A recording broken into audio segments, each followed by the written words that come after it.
প্রতিদিন ফজর ও মাগরিব নামাজের পর যদি কোনো ব্যক্তি এই 5টি দরুদ বেশি বেশি পরিমাণে পাঠ করতে পারে, ইনশাআল্লাহু তাআলা সেই ব্যক্তি হাসরের ময়দানে নবীজি সাল্লাল্লাহু আলাইহি ওয়াসাল্লামের সুপারিশ পাবে ইনশাআল্লাহ। কারণ নবীজি সাল্লাল্লাহু আলাইহি ওয়াসাল্লাম বলেছেন, ও আমার উম্মতেরা, তোমরা বেশি বেশি পরিমাণে দরুদ পাঠ করিয়া আমি নবীকে সুপারিশ করার জন্য সাহায্য করো। প্রিয় দর্শক, এই হাদিসের ব্যাখ্যা এটাই যে ব্যক্তি নবীজির প্রতি বেশি বেশি দরুদ পাঠ করবে, নবীজি তাকে অবশ্যই হাসরের ময়দানে সুপারিশ করবেন ইনশাআল্লাহ। তো আমার বিশ্বাস, যে ব্যক্তি নবীজি সাল্লাল্লাহু আলাইহি ওয়াসাল্লামকে অন্তর থেকে মহব্বত করে, অনেক ভালোবাসে, মায়া করে, সে আজকের ভিডিওটি সম্পূর্ণ দেখবে এবং এইখান থেকে প্রতিটি দরুদকে সে সুন্দরভাবে শিখবে। পরবর্তীতে নিয়মিত এই দরুদগুলো পাঠ করে মহান মালিকের কাছে অনেক প্রিয় হওয়ার জন্য চেষ্টা করবে এবং নবীজির কাছে অনেক প্রিয় হওয়ার জন্য চেষ্টা করবেন ইনশাআল্লাহ। তো আজকের ভিডিওতে আমি মূলত 2টি পার্ট নিয়ে আলোচনা করব। প্রথম পার্টে আলোচনা করব হাসরের মাঠের ভয়াবহ জিন্দগি সম্পর্কে। দ্বিতীয় পার্টে আলোচনা করব কোন সেই 5টি দরুদ, সেই দরুদ সম্পর্কে। তো চলুন হাসরের মাঠের সেই ভয়াবহ জিন্দগির কথা একটু আপনাদেরকে শোনাই। নবীজি সাল্লাল্লাহু আলাইহি ওয়াসাল্লাম বলেন, ও সাহাবায়ে কেরাম শোনো, যারা দুনিয়াতে আমল করেছে, আমলের বড়াই দেখায়, তারা কিন্তু জান্নাতে যেতে পারবে না। এই বলে নবীজি সাল্লাল্লাহু আলাইহি ওয়াসাল্লাম হাসরের মাঠের একটি ঘটনা সাহাবায়ে কেরামদেরকে বলেছেন। নবী বলেন, হাসরের মাঠে এক ব্যক্তি তার 500 বছরের খাঁটি ইবাদত নিয়ে আল্লাহর সামনে দাঁড়িয়ে যাবে। এখন আপনারা প্রশ্ন করতে পারেন, 500 বছর হায়াত আবার কোন ব্যক্তি পাইল? প্রিয় দর্শক, সেই ব্যক্তি হবে পূর্ববর্তী জামানার নবী রাসূলদের উম্মত। কারণ আমরা সবাই জানি যে তাদের হায়াত অনেক বেশি ছিল। তো ওই ব্যক্তি 500 বছরের খাঁটি ইবাদত নিয়ে মহান মালিকের সামনে দাঁড়াইয়া বলবে, আল্লাহ, তুমি আমাকে জান্নাত দান করো। আল্লাহ বলবেন, তুমি কিসের বিনিময়ে জান্নাত চাও? তখন ওই ব্যক্তি বলবে, আল্লাহ, আমি আমার 500 বছরের ইবাদতের বিনিময়ে জান্নাত চাই। আল্লাহ বলবেন, ও আমার বান্দা, তুমি কি জানো না যে এই ইবাদতের দ্বারা কেউ জান্নাতে যাইতে পারে না যদি আমি আল্লাহর রহমত না থাকে তার উপর? ওই ব্যক্তি বলবে, আল্লাহ, 500 বছর যাবত আমি ইবাদত করেছি, আমি ইবাদত দিয়ে জান্নাতে যেতে পারবো না, এটা আবার কেমন কথা? আল্লাহ তাআলা বলবেন, না, আমি তোমাকে জান্নাত দান করব না। ওই ব্যক্তি হাসরের মাঠে ঘুরতে থাকবে। আমরা সবাই জানি যে হাসরের মাঠে প্রচুর পরিমাণ সূর্যের তাপ হবে। মাথা থেকে মাত্র 1.5 হাত উপরে থাকবে সেই সূর্য। তো ওই ব্যক্তি এই প্রচুর পরিমাণে তাপের মধ্যে পড়িয়া তার পানি পিপাসায় ধরবে। তখন সে সারা হাসরের মাঠ শুধু খুঁজতে থাকবে আর চিল্লাইতে থাকবে, পানি পানি পানি, আমাকে কি কেউ পানি দিবে? আমাকে কেউ একটু পানি দিয়ে সাহায্য করো। ওই ব্যক্তি হাসরের মাঠে পানি পানি করে খুঁজতে থাকবে। এমন সময় সে দেখবে একজন ফেরেশতা পানি নিয়ে হাঁটছেন। দুনিয়াতে আমরা যেমন দেখি বাদামওয়ালা বাদাম বিক্রি করার সময় বলে, বাদাম, কারো যদি বাদাম লাগলে বল আমার কাছ থেকে নাও। ঠিক ওই ফেরেশতা বলতে থাকবে, পানি পানি, কাহারও যদি পানি লাগে তাহলে আমার কাছে আসো, আমি পানি দেব। ওই ব্যক্তি খুশি হইয়া দৌড়িয়া যাবে ওই ফেরেশতার কাছে, যাইয়া বলবে, আমাকে পানি দাও। ওই ফেরেশতা বলবে, আমাকে বিনিময় দিতে হবে। তখন সেই ব্যক্তি বলবে, দুনিয়ায় জীবিত থাকা অবস্থায় আমার কাছে অনেক টাকা ছিল, কিন্তু কবরের জিন্দেগিতে আসার পর আমি কিছুই আনতে পারি নাই, শুধু একটু সাদা কাফনের কাপড় আমার সাথে নিয়ে আসতে পেরেছি, এছাড়া এখন আমার কাছে কিছুই নেই। তুমি কি চাও? তবে আমার কাছে 500 বছরের খাঁটি ইবাদত রয়েছে, আমি এই ছাড়া আর কিছুই আমার কাছে নেই।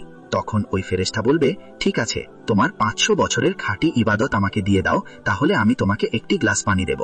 ওই ব্যক্তি পানি পিপাসার্থ হইয়া রাজি হইয়া যাবে এবং বলবে, ঠিক আছে, তুমি আমার এই ইবাদতগুলো নিয়ে যাও, আমাকে তুমি একটি গ্লাস পানি দাও। তখন ওই ব্যক্তি 1 গ্লাস পানি পান করার পর দেখবে আরো বেশি পানি পিপাসা পাচ্ছে। এখন সে ফেরেশতার কাছে পানি খুঁজবে। ফেরেশতা বলবে, তোমার কাছে কি আর কিছু আছে? তাহলে আমাকে দাও। সে বলবে, আমার কাছে যেই 500 বছরের খাঁটি ইবাদত ছিল সেগুলোও তো তুমি নিয়ে গেছো, এখন আমি একেবারে শূন্য, কিছুই আমার কাছে নেই।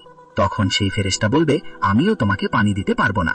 তখন ওই আল্লাহর বান্দা সাথে সাথেই মহান মালিকের কাছে সেজদায় পড়ে কান্নাকাটি করে বলতে থাকবে, ও দয়ার মালিক, 500 বছরের খাঁটি ইবাদত দিয়ে আমি জান্নাত চাইছিলাম তোমার কাছে আল্লাহ, কিন্তু একটি গ্লাস পানির দাম আমার কাছ থেকে রেখেছে 500 বছরের খাঁটি ইবাদত।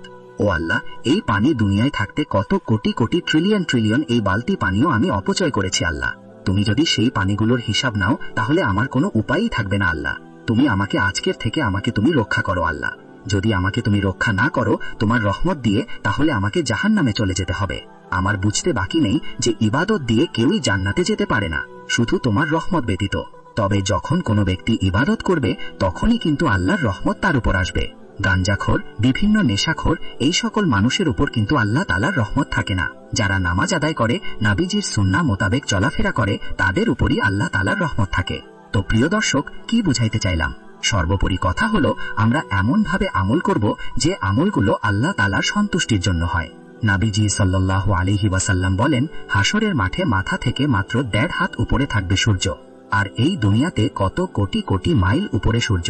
তারপরেও আমরা সহ্য করতে পারি না, আমাদের শরীর ঘামে জর্জরিত হয়ে যায়। আর সেই কঠিন হাসরের ময়দানে যখন সূর্যের তাপে মাথার মগজগুলো সহ টকবক টকবক টকবক করে ফুটতে থাকবে, মানুষের এই শরীরের ঘাম দিয়ে সাগরে পরিণত হবে। সেই সাগরে মানুষ হাবুডুবু খাইতে থাকবে। তখন কি উপায় হবে প্রিয় দর্শক? কোনো উপায় আছে? তাই যদি হাসরের ময়দানে নবীজি সাল্লাল্লাহু আলাইহি ওয়াসাল্লামের সুপারিশ পেতে চান, তাহলে 5টি দরুদ অবশ্যই বেশি বেশি পরিমাণে পাঠ করবেন ইনশাআল্লাহ। আম্মাজান আয়েশা রাদিয়াল্লাহু তাআলা আনহা নবীজি সাল্লাল্লাহু আলাইহি ওয়াসাল্লামকে ডেকে ডেকে বললেন, ও নবী, আমি শুনেছি হাসরের ময়দানে আপনার কোটি কোটি উম্মত হবে। সেই উম্মতদের থেকে আপনি কিভাবে আপনার নেককার উম্মতগুলোকে বাছাই করবেন? নবী সাল্লাল্লাহু আলাইহি ওয়াসাল্লাম বলেন, ও আয়েশা, এটা তো খুবই সহজ একটি কাজ। আম্মাজান আয়েশা বললেন, কিভাবে? নবীজি বলেন, শোনো, এই দুনিয়ায় যদি কোনো ঘোড়ার পাল থেকে একটি ঘোড়া হারিয়ে যায়, সেই ঘোড়ার মাথার মধ্যে একটি চিহ্ন রয়েছে। সেই ঘোড়াটাকে কি সহজে তার মালিক খুঁজে বের করতে পারবে?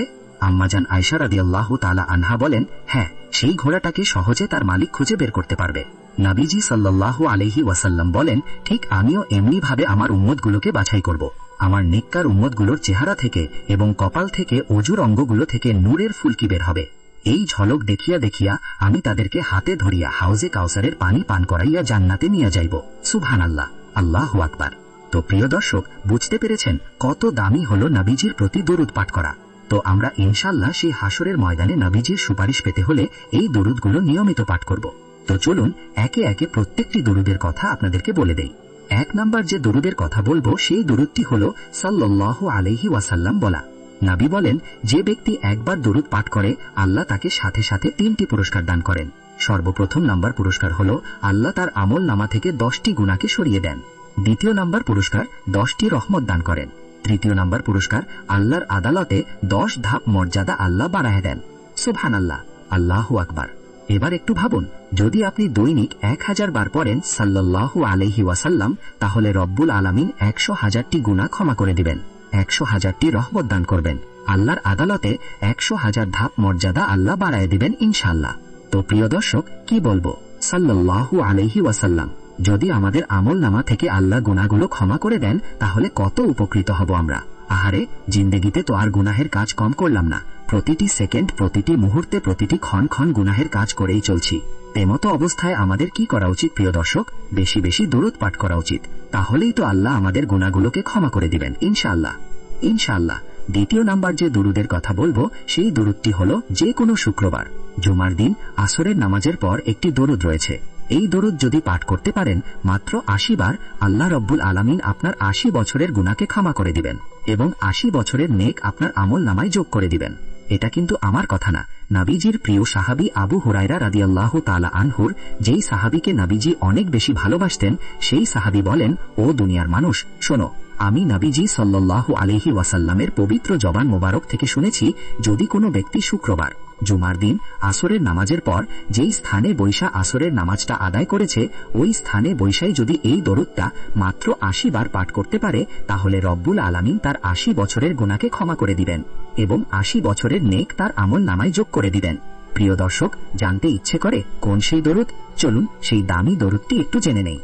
সেই দরুদটি হলো, আল্লাহুম্মা সাল্লি আলা মুহাম্মাদানিন নাবিয়্যিল উম্মিয়্যি ওয়া আলা আলিহি ওয়া সাল্লিম তাসলিমা। আমি আবার বলছি, আল্লাহুম্মা সাল্লি আলা মুহাম্মাদানিন নাবিয়্যিল উম্মিয়্যি ওয়া আলা আলিহি ওয়া সাল্লিম তাসলিমা। এই দরুদ যদি কোনো ব্যক্তি শুক্রবার জুমার দিন আসরের নামাজের পর এই দরুদ মাত্র 80 বার পাঠ করলে, আল্লাহ রব্বুল আলামিন আপনার 80 বছরের গুনাহ ক্ষমা করে দিবেন এবং 80 বছরের নেক আপনার আমল নামায় যোগ করে দিবেন। প্রিয় দর্শক, 80 বছরের গুনাহ আল্লাহ ক্ষমা করে দিবেন। কত দামি আমল, তাই না? জিন্দেগির প্রতিটি সেকেন্ডে, প্রতিটি মুহূর্তে মুহূর্তে গুনাহের কাজ করেই চলছি। তো এখন আমাদের কি করা উচিত? বেশি বেশি তাওবা করা উচিত এবং বেশি বেশি দরুদ পাঠ করা উচিত। তাহলেই তো আল্লাহ আমাদের গুনাহগুলো ক্ষমা করে দিবেন, তাই না? কিন্তু আমরা কি করি? হেলায় খেলায় সময়টাকে কাটিয়ে দেই। অথচ আল্লাহ তাআলা পূর্ববর্তী জামানায় বহু বড় বড় পাপীকে ক্ষমা করেছেন। শুধু বহু বড় বড় পাপীকে না, একটি সাধারণ পাথরকে সহ ক্ষমা করেছেন। নবী মুসা আলাইহিস সালাম সবসময় তুর পাহাড়ে কথা বলতে চাইতেন মহান মালিকের সাথে, অর্থাৎ আল্লাহ রব্বুল আলামিনের সাথে। একদিন তিনি যাওয়ার পরে পথিমধ্য তিনি শুনতে পাইলেন যে একটি পাথরের মধ্য থেকে কান্নার আওয়াজ আসছে। নবী মুসা আলাইহিস সালাম সেই পাথরের কাছে গেলেন, গিয়ে জিজ্ঞেস করলেন, ও পাথর, কেন তুমি কান্না করো? কি এমন তোমার সমস্যা? ওই পাথর বলতে লাগলো, ও নবী মুসা, আমি শুনেছি যে মানুষ আর এই পাথরকে দিয়ে আল্লাহ তাআলা জাহান্নামের আগুনকে প্রজ্বলিত করবেন, তাই আমি জাহান্নামের আগুনের ভয়ে কান্না করতেছি। তখন নবী মুসা আলাইহিস সালাম বললেন, তুমি কাঁদিও না, চুপ করো। ওই পাথর বলল, নবী মুসা, আপনি তো আল্লাহর সাথে কথা বলেন, আপনি একটু আল্লাহকে বললেন তো, যাতে আল্লাহ আমাকে জ্বালানোর পূর্বে ক্ষমা করে দেয়। নবী মুসা চলে গেলেন, গিয়ে তুর পাহাড়ে গিয়ে আল্লাহর সাথে বললেন, আল্লাহ, আমি একটি পাথরের কান্না শুনতে পেয়েছি। সে আপনার আযাবের ভয়ে অনেক কান্না করতেছে। সে বলেছে আপনি তাকে জ্বালানোর পূর্বে তাকে ক্ষমা করে দিতেন। তখন আল্লাহ তাআলা বললেন, ঠিক আছে, যাও, তুমি তাকে সুসংবাদ